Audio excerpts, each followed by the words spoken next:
ये वणजारा शब्द आज़ाद कित्थों होया? तो आप जी नूं ज्ञात होवे भारत वर्ष देश के अंदर एक कौम है जिन्हों वणजारा कौम कहा जाता है। 12 करोड़ की आबादी भारत के अंदर इन्हां दी है।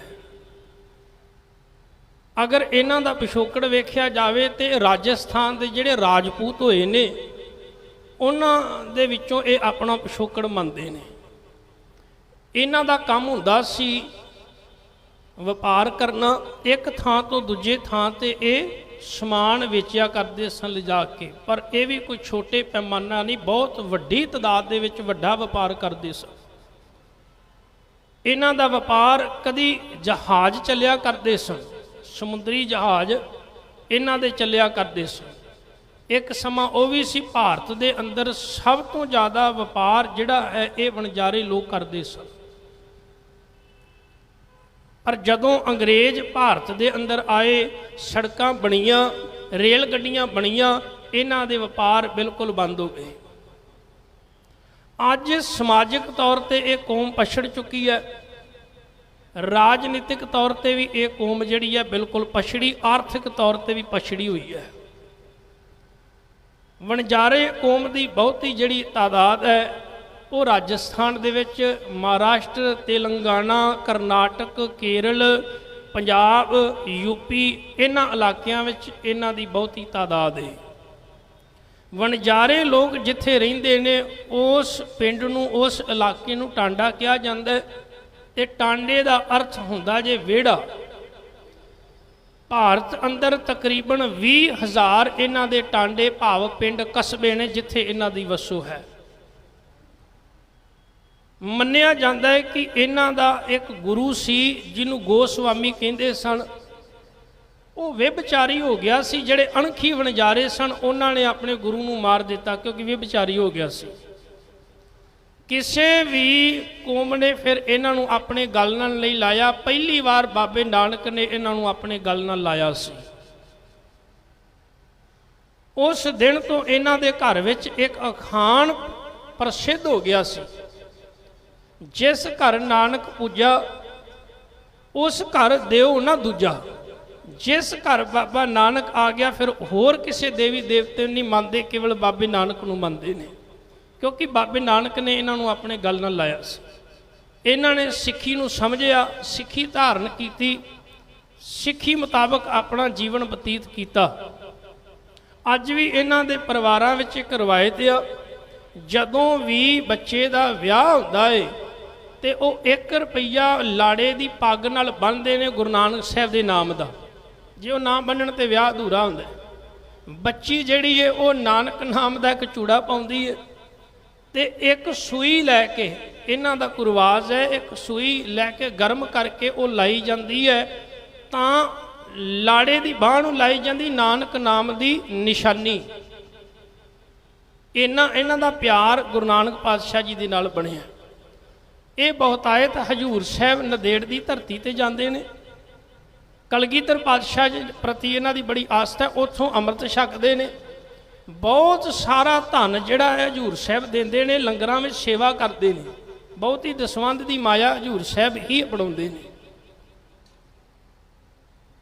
और इन्हां दे गुरु घर के प्रति बड़ी शरधा ते बड़ा प्यार है। पंजाब दे विच जिहड़े ये वणजारे ने इन्हां दियां भी असल दे विच 16 बरादरियां ने, जिंदे विचों 5 राजपूत ते 11 लुबाणा। लुबाणा बरादरी भी जिहड़ी वणजारियां विच ही आउंदी है। वैसे लुबाणे दा अर्थ हुंदा है जिहड़े लूण दा व्यापार करदे सन। 4-5 जिहड़ियां बरादरियां मैं आप जी नाल साझीआं करदिआं, जिवें जट हो गए, जिवें पमार हो गए, इसे तरह सतगुरु सच्चे पातशाह जी के हुक्म नूं मनण वाले, प्यार विच भिजे हुए कई चौहान भी ने। ये इन्हां दियां बरादरियां विचों आउंदे ने ते सतगुरु सच्चे पातशाह जी के आशे मुताबक इन्हां दा जीवन हुंदा है। पहली बार गुरु नानक पातशाह जी के ਦਰ ਤੇ ਜਿਹੜਾ ਸਿੱਖ ਸੀ ਨਾ, ਵਣਜਾਰਾ ਲੁਬਾਣਾ ਸਿੱਖ, ਉਹਦਾ ਜਹਾਜ਼ਾਂ ਦਾ ਵਪਾਰ ਸੀ, ਬੜਾ ਵੱਡਾ ਕਾਰੋਬਾਰ ਸੀ। ਗੁਰੂ ਨਾਨਕ ਪਾਤਸ਼ਾਹ ਜੀ ਦੇ ਚਰਨਾਂ ਦਾ ਇੱਕ ਸਿੱਖ ਸੀ ਭਾਈ ਭਗੀਰਥ, ਉਹ ਲਾਹੌਰ ਗਿਆ। ਲਾਹੌਰ ਗਿਆ, ਉੱਥੇ ਮੁਲਾਕਾਤ ਹੋਈ ਉਸ ਵਪਾਰੀ ਦੇ ਨਾਲ, ਉਹਦਾ ਨਾਮ ਸੀ ਭਾਈ ਮਨਸੁਖ। ਭਾਈ ਮਨਸੁਖ ਬੜਾ ਪ੍ਰਭਾਵਿਤ ਹੋਇਆ ਭਗੀਰਥ ਤੋਂ ਗੱਲਬਾਤ ਵਿਚਾਰਾਂ ਸੁਣ ਕੇ, ਤੇ ਉਸ ਭਾਈ ਭਗੀਰਥ ਨੇ ਦੱਸਿਆ ਵੀ ਇਹ ਜਿਹੜੀ ਵਿਚਾਰਧਾਰਾ ਹੈ ਬਾਬੇ ਨਾਨਕ ਦੀ ਹੈ। ਉਹ ਮਨਸੁਖ ਜਿਹੜਾ ਜਹਾਜ਼ਾਂ ਦਾ ਵਪਾਰੀ ਹੁੰਦਾ ਸੀ, ਉਹ ਲਾਹੌਰ ਛੱਡ ਕੇ ਤੇ ਗੁਰੂ ਪਾਤਸ਼ਾਹ ਜੀ ਦੇ ਚਰਨਾਂ ਵਿੱਚ ਆਇਆ। ਪਰ ਮਨ ਵਿੱਚ ਇੱਕ ਸ਼ੰਕਾ ਸੀ। ਕੀ ਸ਼ੰਕਾ ਸੀ? ਵੀ ਜਿਵੇਂ ਭਗੀਰਥ ਬੜੀਆਂ ਵੱਡੀਆਂ ਗੱਲਾਂ ਕਰਦਾ ਵੀ ਮੇਰਾ ਬਾਬਾ ਜ਼ਾਹਰ ਪੀਰ ਹੈ, ਅੰਦਰ ਦੀ ਜਾਣਦਾ ਹੈ, ਉਹਨੇ ਮਨ ਵਿੱਚ ਇੱਕ ਸ਼ੰਕਾ ਰੱਖਿਆ ਸੀ ਵੀ ਮੇਰਾ ਕਿਹੜਾ ਨਾਮ ਬਾਬਾ ਨਾਨਕ ਜਾਣਦਾ ਹੈ, ਮੱਥਾ ਟੇਕਾਂਗਾ, ਜੇ ਬਾਬਾ ਨਾਨਕ ਮੇਰਾ ਨਾਮ ਲੈ ਦੇਗਾ ਮੈਂ ਸਮਝਾਂਗਾ ਸੱਚਾ ਗੁਰੂ ਹੈ। ਜਦੋਂ ਆਇਆ ਉਹਨੇ ਮੱਥਾ ਟੇਕਿਆ ਤੇ ਮਹਾਰਾਜ ਨੇ ਪਹਿਲੇ ਹੀ ਬਚਨ ਕੀਤਾ, ਕਹਿਣ ਲੱਗੇ ਨਾਮ ਹੀ ਮਨ ਸੁਖ ਹੈ ਜਾਂ ਕਦੀ ਮਨ ਦਾ ਸੁਖ ਮਿਲਿਆ ਵੀ ਹੈ। ਅੱਖਾਂ ਵਿੱਚੋਂ ਪਾਣੀ ਆ ਗਿਆ। ਮਹਾਰਾਜ ਕੇਵਲ ਅੱਜ ਤੱਕ ਦੁਨੀਆ ਦੇ ਸੁੱਖ ਬੜੇ ਮਿਲੇ ਨੇ, ਕੋਈ ਚੀਜ਼ ਦੀ ਕਮੀ ਨਹੀਂ, ਪਰ ਦਾਤਾ ਜੀ ਉਹ ਕਦੀ ਮਨ ਦਾ ਸੁੱਖ ਨਹੀਂ ਮਿਲਿਆ। ਰਹਿਮਤ ਕਰੋ, ਮੈਨੂੰ ਨਾਮ ਦੀ ਦਾਤ ਦਿਓ, ਮੇਰਾ ਮਨ ਵੀ ਸੁੱਖਾਂ ਨਾਲ ਭਰ ਜਾਵੇ। ਬਾਬੇ ਨੇ ਤਰੁੱਠ ਕੇ ਸਿੱਖੀ ਦੀ ਦਾਤ ਝੋਲੀ ਵਿੱਚ ਪਾਈ, ਨਾਮ ਦੀ ਦਾਤ ਦਿੱਤੀ। ਇਹ ਉਹ ਪਹਿਲਾ ਵਣਜਾਰਾ ਲੁਬਾਣਾ ਸਿੱਖ ਜਿਹੜਾ ਬਾਬੇ ਨਾਨਕ ਦੇ ਚਰਨਾਂ ਵਿੱਚ ਆਇਆ ਤੇ ਸਿੱਖੀ ਦੀ ਦਾਤ ਲਈ, ਤੇ ਸਿੰਗਲਾ ਦੀਪ ਦੀ ਧਰਤੀ ਤੇ ਜਾ ਕੇ ਉੱਥੋਂ ਦੇ ਰਾਜੇ ਨੂੰ ਵੀ ਸਿੱਖ ਬਣਾ ਦਿੱਤਾ। ਏਡੇ ਉੱਚੇ ਜੀਵਨ ਵਾਲਾ ਇਹ ਭਾਈ ਮਨਸੁਖ ਸਿੱਖ ਸੀ। ਵਣਜਾਰੇ ਬਰਾਦਰੀ ਦੇ ਅੰਦਰ ਦੋ ਐਸੀਆਂ ਸ਼ਖਸੀਅਤਾਂ ਨੇ ਜਿਨ੍ਹਾਂ ਨੂੰ ਬੜਾ ਪਿਆਰ ਕਰਦੇ ਨੇ। ਇੱਕ ਹੈ ਬਾਬਾ ਲੱਖੀ ਸ਼ਾਹ ਵਣਜਾਰਾ ਤੇ ਦੂਸਰੇ ਮੱਖਣ ਸ਼ਾਹ ਲੁਬਾਣਾ।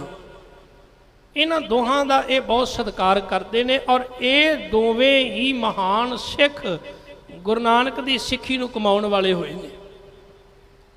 ਜਿਹੜੇ ਬਾਬਾ ਮੱਖਣ ਸ਼ਾਹ ਲੁਬਾਣਾ ਨੇ, ਇਹਨਾਂ ਦਾ ਜਿਹੜਾ ਜਨਮ ਹੈ ਯਾਦ ਰੱਖਣਾ, ਮੋਟਾ ਟਾਂਡਾ ਕਸ਼ਮੀਰ ਦੇ ਇਲਾਕੇ ਦੇ ਵਿੱਚ ਮਾਤਾ ਸਭਰਾਈ ਦੀ ਕੁੱਖ ਤੋਂ ਹੁੰਦਾ ਹੈ।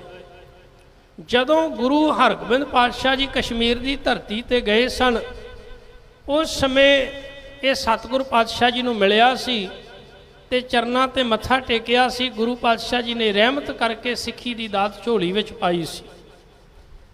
ਫਿਰ ਗੁਰੂ ਹਰਾਏ ਮਹਾਰਾਜ ਪਾਤਸ਼ਾਹ ਜੀ ਦੇ ਨਾਲ ਇਹਨੇ ਸਾਂਝ ਪਾਈ, ਮਹਾਰਾਜ ਦੇ ਚਰਨਾਂ ਨਾਲ ਜੁੜਿਆ। ਇੱਕ ਸਮਾਂ ਉਹ ਆਇਆ ਸੀ, ਇਸ ਬਾਬਾ ਮੱਖਣ ਸ਼ਾਹ ਲੁਬਾਣੇ ਦੇ ਜਹਾਜ਼ ਚੱਲਦੇ ਹੁੰਦੇ ਸਨ, ਤੇ ਯਾਦ ਰੱਖਣਾ ਇੱਕ ਦਿਨ ਸਮੁੰਦਰ ਦੇ ਵਿੱਚ ਤੂਫਾਨ ਆ ਗਿਆ ਤੇ ਉਸ ਸਮੇਂ ਇਹਦਾ ਬੇੜਾ ਉਸ ਤੂਫਾਨ ਵਿੱਚ ਜਹਾਜ਼ ਫਸ ਗਿਆ। ਇਹਨੇ ਅਰਦਾਸ ਕੀਤੀ, ਹੇ ਸਤਿਗੁਰ ਸੱਚੇ ਪਾਤਸ਼ਾਹ, ਇਸ ਭੌਜਲ ਦੁਨੀਆ ਸੰਸਾਰ ਦੇ ਭੌਜਲ ਵਿੱਚ ਵੀ ਤੂੰ ਬਚਾਉਣ ਵਾਲਾ, ਇਸ ਭੌਜਲ ਵਿੱਚ ਵੀ ਤੂੰ ਬਚਾਉਣ ਵਾਲਾ, ਰਹਿਮਤ ਕਰੀ। ਮੇਰਾ ਬੇੜਾ, ਮੇਰਾ ਜਹਾਜ਼ ਬੜੇ ਕੀਮਤੀ ਸਮਾਨ ਨਾਲ ਲੱਦਿਆ ਹੋਇਆ, ਕਿਤੇ ਡੁੱਬ ਨਾ ਜਾਵੇ, ਰਹਿਮਤ ਕਰੀ, ਮੇਰਾ ਬੇੜਾ ਬੰਨੇ ਲਾ ਦੇ। ਉਸ ਸਮੇਂ ਇਹਨੇ ਕੁਝ ਸ਼ਰਧਾ ਵਸ ਹੋ ਕੇ ਇਹ ਵੀ ਆਖਿਆ ਸੀ, ਮਹਾਰਾਜ ਮੈਂ ਇੰਨੀਆਂ ਮੋਹਰਾਂ ਤੇਰੇ ਦਰ ਤੇ ਭੇਟਾ ਕਰਾਂਗਾ। ਹੁਣ ਗੁਰੂ ਨੇ ਰਹਿਮਤ ਕੀਤੀ, ਇਹਦਾ ਬੇੜਾ ਕਿਨਾਰੇ ਲੱਗਿਆ। ਜਦੋਂ ਇਹ ਆਇਆ ਕੀਰਤਪੁਰ ਸਾਹਿਬ, ਇਹਨੂੰ ਪਤਾ ਲੱਗਿਆ ਵੀ ਗੁਰੂ ਹਰਕ੍ਰਿਸ਼ਨ ਮਹਾਰਾਜ ਤੇ ਦਿੱਲੀ ਨੇ। ਇਹ ਆਪਣੇ ਬੱਚਿਆਂ ਨੂੰ ਲੈ ਕੇ ਦਿੱਲੀ ਪਹੁੰਚ ਗਿਆ। ਜਦੋਂ ਦਿੱਲੀ ਗਿਆ ਤੇ ਉਧਰੋਂ ਗੁਰੂ ਹਰਕ੍ਰਿਸ਼ਨ ਮਹਾਰਾਜ ਪਾਤਸ਼ਾਹ ਜੀ, ਜਦੋਂ ਚੇਚਕ ਦੀ ਬਿਮਾਰੀ ਫੈਲੀ ਸੀ, ਉਹਨਾਂ ਲੋੜਵੰਦਾਂ ਦੀ ਸਤਿਗੁਰ ਪਾਤਸ਼ਾਹ ਜੀ ਸੰਭਾਲ ਪੇ ਕਰਦੇ ਸਨ, ਤਾਂ ਉਹਦਾ ਅਸਰ ਪਾਤਸ਼ਾਹ ਤੇ ਵੀ ਹੋਇਆ। ਤੇ ਅਖੀਰਲੇ ਸਮੇਂ ਪਾਤਸ਼ਾਹ ਨੇ ਇੱਕ ਬਚਨ ਆਖਿਆ ਸੀ, ਬਾਬਾ ਬਕਾਲੇ। ਉਸ ਸਮੇਂ ਇਹ ਮੱਖਣ ਸ਼ਾਹ ਲੁਬਾਣਾ ਉੱਥੇ ਹਾਜ਼ਰ ਸੀ। ਮਹਾਰਾਜ ਨੇ ਜਦੋਂ ਬਕਾਲੇ ਆਖਿਆ ਤੇ ਉਸ ਸਮੇਂ ਫਿਰ ਇਹ ਚੱਲ ਕੇ ਬਕਾਲੇ ਦੀ ਧਰਤੀ ਤੇ ਆਇਆ। ਆ ਕੇ ਕੀ ਵੇਖਿਆ ਵੀ ਅੱਗੇ ਤੇ 22 ਗੁਰੂ ਬੈਠੇ ਨੇ। ਮੰਜੀਆਂ ਲਾ ਕੇ ਧੀਰਮਲ ਵਰਗੇ, ਸੋਢੀ ਕੋਲ ਵਾਲੇ। ਹੁਣ ਉਸ ਇੱਕ ਦੁਬਿਧਾ ਪੈਦਾ ਹੋ ਗਈ। ਇਹਨੇ ਕੀ ਕੀਤਾ, ਦੋ ਦੋ ਮੋਹਰਾਂ ਉਹਨਾਂ ਅੱਗੇ ਰੱਖੀਆਂ। ਹੁਣ ਕੋਈ ਕਵੇ ਤੇਰਾ ਪਰਿਵਾਰ ਸੁਖੀ ਵਸੇ, ਕੋਈ ਕਵੇ ਤੇਰਾ ਕਾਰੋਬਾਰ ਵਧੇ, ਕੋਈ ਕਹਿੰਦੇ ਤੇਰੇ ਘਰ ਸੁੱਖ ਸ਼ਾਂਤੀ ਹੋਵੇ, ਕੋਈ ਕਹਿੰਦੇ ਦੂਰ ਦੇ ਰੋਗਤਾ ਮਿਲੇ। ਬਾਬਾ ਮੱਖਣ ਸ਼ਾਹ ਲਵਾਣੇ ਨੇ ਵਿਚਾਰ ਕੀਤੀ, ਮੇਰਾ ਗੁਰੂ ਤੇ ਇਹ ਗੱਲਾਂ ਨਹੀਂ ਕਹਿੰਦਾ ਹੁੰਦਾ, ਮੇਰਾ ਗੁਰੂ ਇਹ ਚੀਜ਼ਾਂ ਨਹੀਂ ਦਿੰਦਾ ਹੁੰਦਾ, ਮੇਰਾ ਗੁਰੂ ਤੇ ਨਾਮ ਦੀ ਗੱਲ ਕਰਦਾ। ਮੇਰਾ ਗੁਰੂ ਜਦੋਂ ਵੀ ਗੱਲ ਕਰੇਗਾ ਨਾਮ ਦੀ ਗੱਲ ਕਰੇਗਾ, ਦੁਨਿਆਵੀ ਪਦਾਰਥਾਂ ਦੀ ਗੱਲ ਨਹੀਂ ਕਰੇਗਾ। ਤੁਸੀਂ ਗੁਰੂ ਗ੍ਰੰਥ ਸਾਹਿਬ ਦੀ ਬਾਣੀ ਪੜ੍ਹਦੇ ਹੋ, ਪਹਿਲਾ ਬਚਨ ਹੀ ਮਹਾਰਾਜ ਨੇ ਇੱਕ ਓਂਕਾਰ ਤੋਂ ਕੀਤਾ, ਇੱਕ ਤੋਂ ਗੱਲ ਸ਼ੁਰੂ ਕੀਤੀ ਹੈ। ਤੇ ਅਖੀਰ ਤੇ ਚਲੇ ਜਾਓ ਤੇ ਅਖੀਰ ਤੇ ਵੀ ਮਹਾਰਾਜ ਨੇ ਕੀ ਬਚਨ ਕੀਤਾ ਭਲਾ? ਜਦੋਂ ਭੋਗ ਪੈਂਦਾ ਆਪਾਂ ਬਚਨ ਪੜ੍ਹਦੇ ਆ, ਨਾਨਕ ਨਾਮ ਮਿਲੇ ਤਾਂ ਜੀਵਾਂ, ਤਨ ਮਨ ਥੀਵੈ ਹਰਿਆ। ਉੱਥੇ ਵੀ ਨਾਮ ਦੀ ਗੱਲ, ਸ਼ੁਰੂ ਵੀ ਨਾਮ ਤੋਂ ਤੇ ਅਖੀਰ ਤੇ ਵੀ ਨਾਮ ਦੀ ਹੀ ਗੱਲ ਹੈ। ਹੁਣ ਅੰਦਾਜ਼ਾ ਲਾ ਲਿਆ ਬਾਬਾ ਮੱਖਣ ਸ਼ਾਹ ਜੀ ਨੇ, ਕਹਿਣ ਲੱਗੇ ਵੀ ਇਹ ਤਾਂ ਨਕਲੀ ਗੁਰੂ ਨੇ, ਅਸਲੀ ਨਹੀਂ। ਪੁੱਛਿਆ ਕਿਸੇ ਨੂੰ ਵੀ ਇੱਥੇ ਕੋਈ ਹੋਰ ਵੀ ਰਹਿੰਦਾ ਕੋਈ ਗੁਰੂ ਪਰਿਵਾਰ ਵਿੱਚੋਂ? ਕਹਿਣ ਲੱਗੇ ਹਾਂ, ਗੁਰੂ ਹਰਗੋਬਿੰਦ ਪਾਤਸ਼ਾਹ ਜੀ ਦੇ ਸਾਹਿਬਜ਼ਾਦੇ ਤੇਗ ਬਹਾਦਰ ਜੀ ਰਹਿੰਦੇ ਨੇ। ਬਸ ਫਿਰ ਸਮਝ ਗਏ, ਕਿਉਂਕਿ ਬਾਬਾ ਲੱਗਦੇ ਸਨ ਰਿਸ਼ਤੇ ਵਿੱਚ ਗੁਰੂ ਹਰਕ੍ਰਿਸ਼ਨ ਪਾਤਸ਼ਾਹ ਜੀ ਦੇ। ਗਏ ਜਿੱਥੇ ਮਹਾਰਾਜ ਪਾਤਸ਼ਾਹ ਜੀ ਬਿਰਾਜਮਾਨ ਸਨ, ਉਸ ਘਰ ਵਿੱਚ ਗਏ, ਕੁੰਡੀ ਖੜਕਾਈ, ਦਰਵਾਜ਼ਾ ਖੁੱਲ੍ਹਿਆ, ਸਤਿਕਾਰਯੋਗ ਮਾਤਾ ਗੁਜਰੀ ਜੀ ਅੰਦਰੋਂ ਨਿਕਲੇ। ਕਹਿਣ ਲੱਗੇ ਹਾਂਜੀ ਦੱਸੋ। ਕਹਿਣ ਲੱਗੇ ਪਾਤਸ਼ਾਹ ਨੂੰ ਮਿਲਣਾ ਹੈ। ਹੁਣ ਕਹਿਣ ਤੋਂ ਭਾਵ ਬਾਬਾ ਲੱਖੀ ਸ਼ਾਹ ਵਣਜਾਰਾ ਜਿਹੜੇ ਨੇ ਉਹ ਭਾਈ ਮਨੀ ਸਿੰਘ ਦੇ ਸਹੁਰਾ ਨੇ, ਤੇ ਭਾਈ ਮਨੀ ਸਿੰਘ ਇਹਨਾਂ ਦੇ ਜਵਾਈ ਨੇ।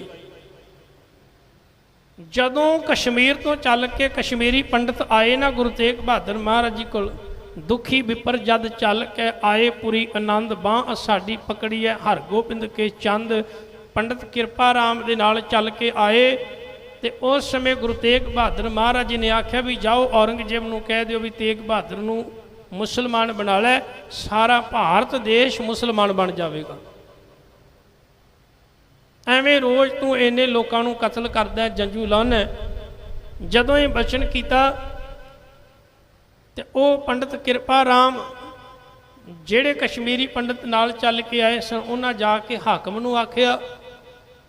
ਉਸ ਹਾਕਮ ਨੇ ਔਰੰਗਜ਼ੇਬ ਨੂੰ ਆਖਿਆ ਤੇ ਗੁਰੂ ਤੇਗ ਬਹਾਦਰ ਮਹਾਰਾਜ ਦੀ ਗ੍ਰਿਫਤਾਰੀ ਹੋਈ। ਸਾਹਿਬ ਆਪ ਚੱਲ ਕੇ ਗਏ।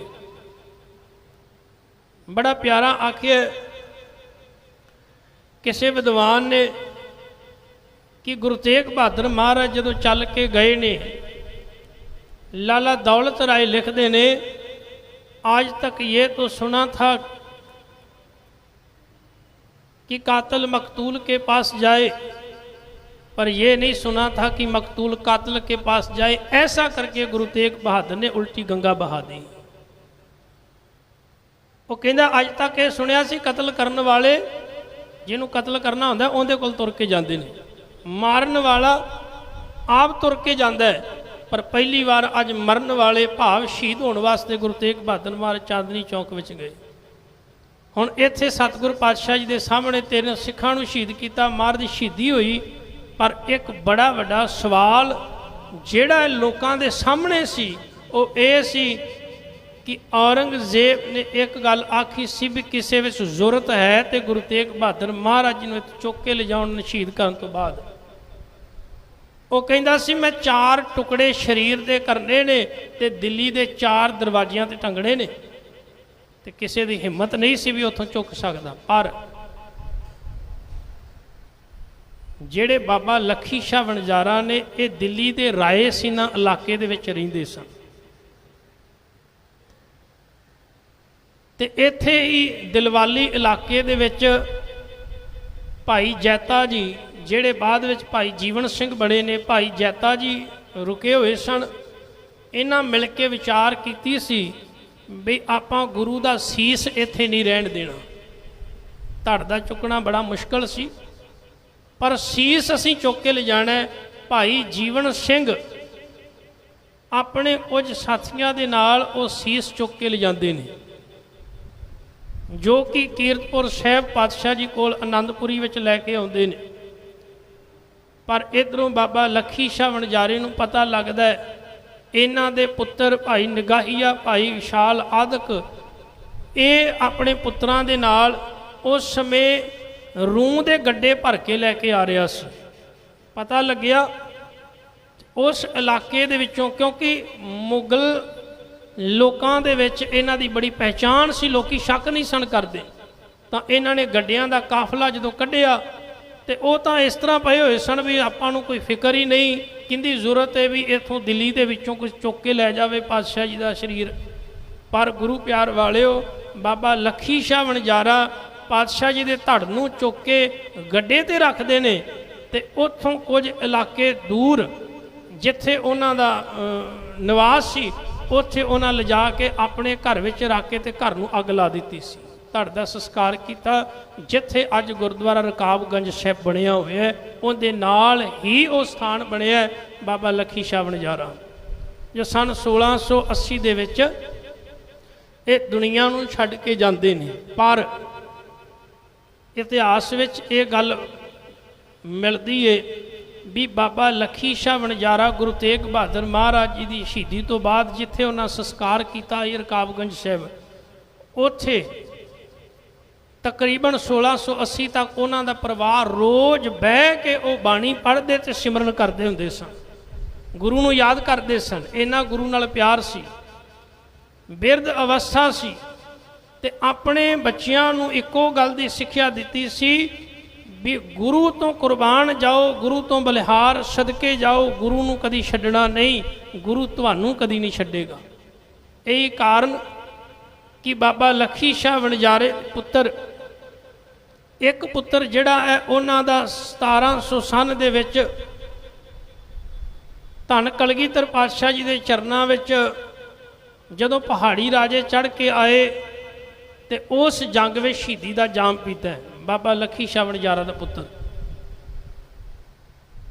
ਇੱਕ ਪੁੱਤਰ ਜਿਹੜਾ ਹੈ ਤਕਰੀਬਨ ਸਨ 1709 ਜਦੋਂ ਬਾਬਾ ਬੰਦਾ ਸਿੰਘ ਬਹਾਦਰ ਉਦੋਂ ਆ ਰਹੇ ਨੇ, ਉਸ ਸਮੇਂ ਵੀ ਅੰਮ੍ਰਿਤਸਰ ਵਿਖੇ ਇੱਕ ਜੰਗ ਹੁੰਦੀ ਹੈ, ਉਸ ਜੰਗ ਵਿੱਚ ਸ਼ਹੀਦ ਹੁੰਦਾ ਹੈ।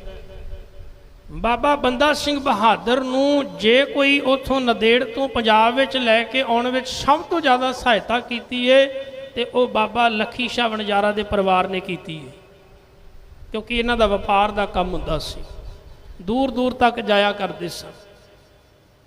ਹੁਣ ਜਿਹੜੀ ਬੱਚੀ ਸੀ ਨਾ ਬੀਬੀ ਸੀਤੋ ਜੀ ਬਾਬਾ ਲੱਖੀ ਸ਼ਾਹ ਵਣਜਾਰਾ ਦੀ, ਇਹ ਵਿਆਹੀ ਸੀ ਭਾਈ ਮਣੀ ਸਿੰਘ ਨਾਲ। ਭਾਈ ਮਣੀ ਸਿੰਘ ਦੇ ਅੱਗੋਂ 10 ਪੁੱਤਰ ਸਨ।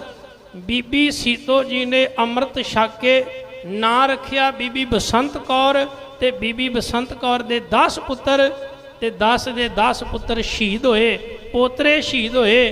ਤੇ ਇੱਥੋਂ ਤੱਕ ਗੁਰੂ ਪਿਆਰ ਵਾਲਿਓ, ਇਹ ਬੀਬੀ ਬਸੰਤ ਕੌਰ ਬੁਢੇਪੇ ਦੇ ਵਿੱਚ ਜਦੋਂ ਕਚਹਿਰੀ ਮੀਰ ਮੰਨੂ ਦੀ ਲੱਗੀ ਸੀ ਨਾ, ਤੇ ਉਸ ਕਚਹਿਰੀ ਦੇ ਵਿੱਚ ਜਦੋਂ ਬੀਬੀਆਂ ਨੂੰ ਸ਼ਹੀਦ ਕੀਤਾ ਗਿਆ ਸੀ, ਉਹਨਾਂ ਵਿੱਚੋਂ ਇੱਕ ਸ਼ਹੀਦ ਹੋਣ ਵਾਲੀ ਇਹ ਬੀਬੀ ਬਸੰਤ ਕੌਰ ਬਾਬਾ ਲੱਖੀ ਸ਼ਾਹ ਵਣਜਾਰਾ ਦੀ ਧੀ ਤੇ ਭਾਈ ਮਣੀ ਸਿੰਘ ਦੀ ਧਰਮ ਪਤਨੀ ਸੀ। ਇਹਨਾਂ ਦਾ ਪਿਛੋਕੜ ਇੰਨਾ ਮਹਾਨ ਹੈ, ਇੰਨਾ ਵੱਡਾ ਹੈ। ਸੋ ਇਹ ਬਰਾਦਰੀ ਅੱਜ ਵੀ ਸਿੱਖੀ ਨੂੰ ਸਮਰਪਿਤ ਆ। ਅੱਜ ਆਪਾਂ ਵੇਖਦੇ ਹਾਂ ਇਹਨਾਂ ਦੇ ਵਿੱਚ ਸਿੱਖੀ ਜਿਹੜੀ ਹੈ ਉਹ ਵੱਧ ਰਹੀ, ਪ੍ਰਫੁੱਲਤ ਹੋ ਰਹੀ ਹੈ। ਪਰ ਕਿਤੇ ਨਾ ਕਿਤੇ ਅੱਜ ਲੋੜ ਹੈ ਸਾਨੂੰ, ਇਹ ਬਰਾਦਰੀ, ਇਹ ਕੌਮ ਪਛੜ ਚੁੱਕੀ ਹੈ, ਉਹ ਭਾਵੇਂ ਸਮਾਜਿਕ ਤੌਰ 'ਤੇ, ਆਰਥਿਕ ਤੌਰ 'ਤੇ ਆਪਾਂ ਇਹਨਾਂ ਦੀ ਬਾਂਹ ਫੜੀਏ। ਅੱਜ ਲੋੜ ਹੈ, ਕਿਉਂਕਿ ਈਸਾਈ ਮਤ ਵੇਖੋ ਲਾਲਚ ਦੇ ਕੇ ਇਹਨਾਂ ਪ੍ਰਚਾਰ ਕਰ ਰਹੇ ਨੇ। ਆਪਾਂ ਇਹਨਾਂ ਦੀ ਬਾਂਹ ਫੜੀਏ, ਇਹਨਾਂ ਨੂੰ ਆਪਣੇ ਨਾਲ ਖਿਲਾਰੀਏ, ਇਹਨਾਂ ਨੂੰ ਬਣਦਾ ਮਾਣ ਸਤਿਕਾਰ ਦਈਏ। ਕਿਉਂਕਿ ਇਹ ਮੈਂ ਬਹੁਤਾਇਤ ਵੇਖਿਆ, ਆਪਣੇ ਪੰਜਾਬ ਵਿੱਚ ਜਾਓ ਤੇ ਹੁਣ ਪੱਗਾਂ ਵਾਲੇ ਬਹੁਤ ਘੱਟ ਨਜ਼ਰ ਆਉਂਦੇ ਨੇ, ਪਰ ਯੂਪੀ ਉੱਤਰਾਖੰਡ ਦੇ ਵਿੱਚ ਇਹ ਪਰਿਵਾਰ ਰਹਿੰਦੇ ਨੇ। ਪਰ ਅੱਜ ਇਹ ਜਿੰਨਾ ਸਿੱਖੀ ਵਾਲੇ ਪਾਸੇ ਪ੍ਰੇਰਿਤ ਹੋ ਰਹੇ ਨੇ, ਸ਼ਾਇਦ ਅੱਜ ਆਪਣੇ ਸਾਡੇ ਜਿਹੜੇ ਪਰਿਵਾਰ ਨੇ ਉਹ ਇੰਨੇ ਪ੍ਰਭਾਵਿਤ ਨਹੀਂ ਹੋ ਰਹੇ ਇਸ ਚੀਜ਼ ਤੋਂ। ਅੱਜ ਸੰਸਾਰ ਭਰ ਵਿੱਚ ਜਿੰਨੇ ਗੁਰਦੁਆਰੇ ਸਾਹਿਬ ਨੇ, ਇਹ ਕੌਮ ਬੜੀ ਵੱਧ ਚੜ ਕੇ ਇਹਨਾਂ ਗੁਰੂ ਧਾਮਾਂ ਵਿੱਚ ਪਾਠੀ ਸਿੰਘਾਂ ਦੀ ਸੇਵਾ, ਰਾਗੀ ਸਿੰਘਾਂ ਦੀ ਸੇਵਾ, ਗ੍ਰੰਥੀ ਸਿੰਘਾਂ ਦੀ ਸੇਵਾ, ਐਜ਼ ਏ ਪ੍ਰਚਾਰਕ ਚੜ੍ਹਦੀ ਕਲਾ ਦੇ ਨਾਲ ਕਰ ਰਹੇ ਨੇ। ਇੱਥੋਂ ਤੱਕ ਕਿ ਦਰਬਾਰ ਸਾਹਿਬ ਵਿੱਚ ਵੀ ਇਹ ਜਥੇ ਜਿਹੜੇ ਨੇ ਇੱਥੋਂ ਦੇਹਰਾਦੂਨ ਤੋਂ ਨਿਕਲ ਕੇ ਤੇ ਉੱਥੋਂ ਤੱਕ ਪਹੁੰਚੇ ਨੇ। ਇਹਨਾਂ ਬੜੀ ਮਿਹਨਤ ਕੀਤੀ ਹੈ। ਇਹ ਮੰਨਣਾ ਪਵੇਗਾ ਸਾਨੂੰ, ਇਹਨਾਂ ਨੇ ਸਿੱਖੀ ਨੂੰ ਸੰਭਾਲਿਆ ਤੇ ਅੱਜ ਆਪਾਂ ਇਹਨਾਂ ਨੂੰ ਸੰਭਾਲੀਏ। ਜੇ ਕੋਈ ਸਿੱਖੀ ਨੂੰ ਸੰਭਾਲਦਾ ਸਾਡਾ ਫਰਜ਼ ਬਣਦਾ ਇਹਨਾਂ ਨੂੰ ਸੰਭਾਲੀਏ। ਜੇ ਅਸੀਂ ਨਹੀਂ ਸੰਭਾਲਾਂਗੇ ਤੇ ਯਾਦ ਰੱਖਣਾ ਫਿਰ ਹੋਰ ਕਿਸੇ ਪਾਸੇ ਇਹਨਾਂ ਮੁੱਖ ਕਰ ਲੈਣਾ ਤੇ ਜਿੰਦਾ ਸਾਨੂੰ ਬਹੁਤ ਵੱਡਾ ਘਾਟਾ ਪੈਣਾ। ਸੋ ਸਤਿਗੁਰ ਸੱਚੇ ਪਾਤਸ਼ਾਹ ਜੀ ਕਿਰਪਾ ਕਰਨ, ਰਹਿਮਤ ਕਰਨ। ਅਸੀਂ ਜੀਵ ਇਸ ਸੰਸਾਰ ਦੇ ਵਿੱਚ ਆਏ ਹਾਂ ਸੱਚਾ ਵਪਾਰ ਕਰਨ ਵਾਸਤੇ। ਅਸੀਂ ਇੱਕ ਦੂਜੇ ਦੀ ਬਾਂਹ ਫੜ ਕੇ ਪਿਆਰ ਨਾਲ ਹਰ ਇੱਕ ਨੂੰ ਆਪਣੇ ਗੱਲ ਨਾਲ ਲਾ ਕੇ ਇਹ ਕੌਮ ਨੂੰ ਬਣਦਾ ਮਾਣ ਅਤੇ ਸਤਿਕਾਰ ਕਰੀਏ, ਤਾਂ ਜੋ ਆਉਣ ਵਾਲੇ ਸਮੇਂ ਵਿੱਚ ਇਹ ਕੌਮ ਚੜ੍ਹਦੀ ਕਲਾ ਵਿੱਚ ਹੋਵੇ ਅਤੇ ਇਹਨੂੰ ਮਾਣ ਹੋਵੇ ਵੀ ਹਾਂ ਅਸੀਂ ਗੁਰੂ ਨਾਨਕ ਦੇ ਘਰ ਦੇ ਸਿੱਖ ਹਾਂ ਤੇ ਇਹ ਸਾਡੇ ਨਾਲ ਖੜੇ ਨੇ, ਇਹ ਸਾਡੇ ਭਾਈ ਨੇ, ਸਾਡੇ ਭਰਾ ਨੇ ਤੇ ਇਹਨਾਂ ਅੰਦਰ ਕੋਈ ਈਰਖਾ ਕੋਈ ਵੈਰ ਭਾਵ ਨਹੀਂ, ਤਾਂ ਜੋ ਅਸੀਂ ਬਣਦਾ ਸਤਿਕਾਰ ਇਹਨਾਂ ਨੂੰ ਦੇ ਕੇ ਤੇ ਆਪਾਂ ਆਪਣੇ ਗੱਲ ਨਾਲ ਲਾ ਕੇ ਇਹਨਾਂ ਨੂੰ ਕਦੀ ਇਹ ਮਹਿਸੂਸ ਨਾ ਹੋਣ ਦਈਏ ਵੀ ਤੁਸੀਂ ਪਛੜੇ ਹੋ ਜਾਂ ਤੁਸੀਂ ਨੀਵੇਂ ਤਲਦੇ ਹੋ। ਇਹ ਮਾਣ ਕਰੀਏ ਗੁਰੂ ਨਾਨਕ ਦੇ ਦਰ ਦਾ ਸਿੱਖ ਕਦੀ ਨੀਵਾ ਨਹੀਂ ਹੁੰਦਾ, ਉਹ ਸਦਾ ਉੱਚਾ ਹੀ ਹੁੰਦਾ ਤੇ ਉਹਨੂੰ ਉੱਚਾ ਮੁਕਾਮ ਮਿਲਣਾ ਚਾਹੀਦਾ। ਜੇ ਗੁਰੂ ਤੇਗ ਬਹਾਦਰ ਮਹਾਰਾਜ ਪਾਤਸ਼ਾਹ ਜੀ ਬਾਬਾ ਲੱਖੀ ਸ਼ਾਹ ਵਣਜਾਰੇ ਨੂੰ ਮਾਣ ਦਿੰਦੇ ਨੇ, ਜੇ ਭਾਈ ਮਨ ਸੁਖ ਨੂੰ ਮਾਣ ਦਿੰਦੇ ਨੇ, ਜੇ ਸਤਿਗੁਰ ਪਾਤਸ਼ਾਹ ਜੀ ਉਸ ਲੁਬਾਣੇ ਸਿੱਖ ਨੂੰ ਮਾਣ ਦਿੰਦੇ ਨੇ ਤੇ ਯਾਦ ਰੱਖਣਾ ਕੇਵਲ ਇੱਕ ਸਿੱਖ ਨੂੰ ਨਹੀਂ ਬਲਕਿ ਸਾਰੀ ਬਰਾਦਰੀ ਸਾਰੀ ਕੌਮ ਨੂੰ ਮਾਣ ਦਿੰਦੇ ਨੇ ਤੇ ਆਪਣੇ ਗੱਲ ਨਾਲ ਲਾਉਂਦੇ ਨੇ। ਮਹਾਰਾਜ ਕਿਰਪਾ ਕਰਨ, ਚੜ੍ਹਦੀ ਕਲਾ ਬਖਸ਼ਿਸ਼ ਕਰਨ, ਸਾਡਾ ਆਪਸੀ ਭਾਈਚਾਰਾ ਆਪਸੀ ਪ੍ਰੇਮ ਇਸੇ ਤਰ੍ਹਾਂ ਬਣਿਆ ਰਵੇ ਤੇ ਅਸੀਂ ਚੜ੍ਹਦੀ ਕਲਾ ਨਾਲ ਦੇਸ਼ ਤੇ ਕੌਮ ਦੀ ਸੇਵਾ ਕਰ ਸਕੀਏ। ਹੋਈਆਂ ਭੁੱਲਾਂ ਚੁੱਕਾਂ ਦੀ ਖਿਮਾ। ਵਾਹਿਗੁਰੂ ਜੀ ਕਾ ਖਾਲਸਾ